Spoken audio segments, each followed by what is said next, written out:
Hello বন্ধুরা, আজকের নতুন ব্লগে আপনাদের সবাইকে জানাই আন্তরিক শুভেচ্ছা। আজ আমরা এক ঐতিহাসিক, পবিত্র ও অপার প্রাকৃতিক সৌন্দর্যে ভরপুর একটি জায়গায় যাচ্ছি। ঝিনাইদহ জেলার কালীগঞ্জ উপজেলার নলডাঙ্গা ইউনিয়নের প্রাচীন ও শ্রদ্ধেয় শ্রী শ্রী সিদ্ধেশ্বরী মায়ের মন্দিরে। নলডাঙ্গা যেতে হলে প্রথমে যশোর থেকে কালীগঞ্জ যেতে হবে প্রায় 4 কিলোমিটার পথ।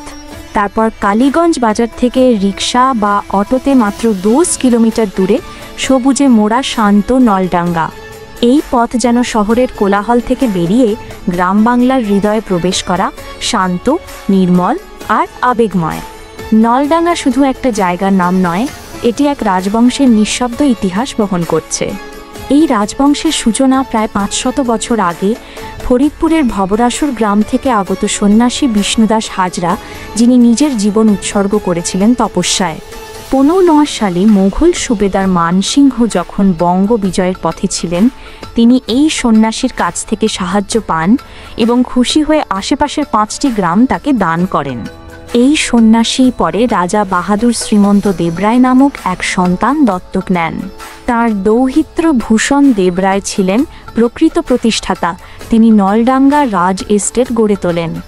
আজ আমরা এসেছি সেই সিদ্ধেশ্বরী মায়ের মন্দিরে, যেখানে এখনও প্রতিদিন প্রার্থনায় মুখর থাকে এই মন্দির প্রাঙ্গণ। মন্দিরটির স্থাপত্য নিঃসন্দেহে প্রাচীন বাংলার নিদর্শন। লাল ইটের গাঁথুনি, কাঠের শান বাঁধানো ছাদ আর পাশেই বয়ে চলেছে শান্ত বেগবতী নদী। একটা জিনিস এখানে এসে অনুভব করবেন, এটা শুধু ধর্মীয় স্থান নয়, এটা একটা চেতনার জায়গা। প্রতিটি ইটে, প্রতিটি বৃক্ষে যেন ইতিহাসের গল্প লুকিয়ে আছে। মন্দিরের পাশেই কিছু পুরনো ধ্বংসাবশেষ দেখা যায়, কোনোটা রাজপ্রাসাদের, কোনোটা অন্য মন্দিরের। ভূষণ দেবরায় এই এলাকায় মোট ভোটি মন্দির তৈরি করেছিলেন। কালীমাতা, লক্ষ্মী, তারা মন্দির সবই এক একটি ইতিহাস। আর সবচেয়ে চমৎকার ব্যাপার হলো এই নদীর ধারে বসে সূর্যাস্ত দেখা।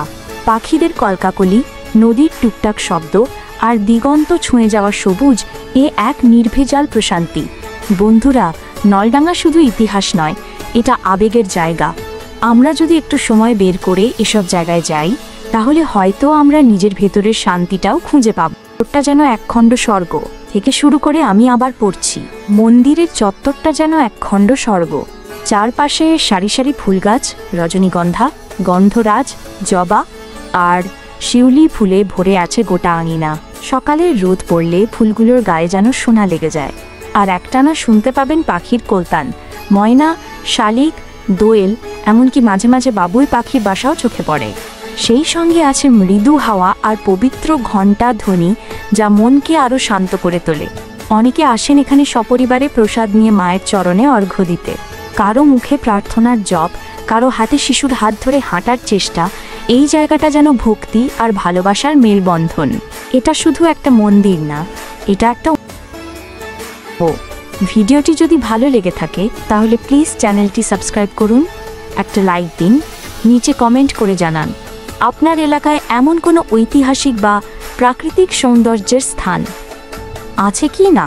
আর বন্ধুদের সঙ্গে শেয়ার করে দিন, যাতে তারাও এই মন্দির ও ইতিহাসের সৌন্দর্য উপভোগ করতে পারে। দেখা হবে আবার এক নতুন গল্প নিয়ে। ততক্ষণ পর্যন্ত ভালো থাকুন।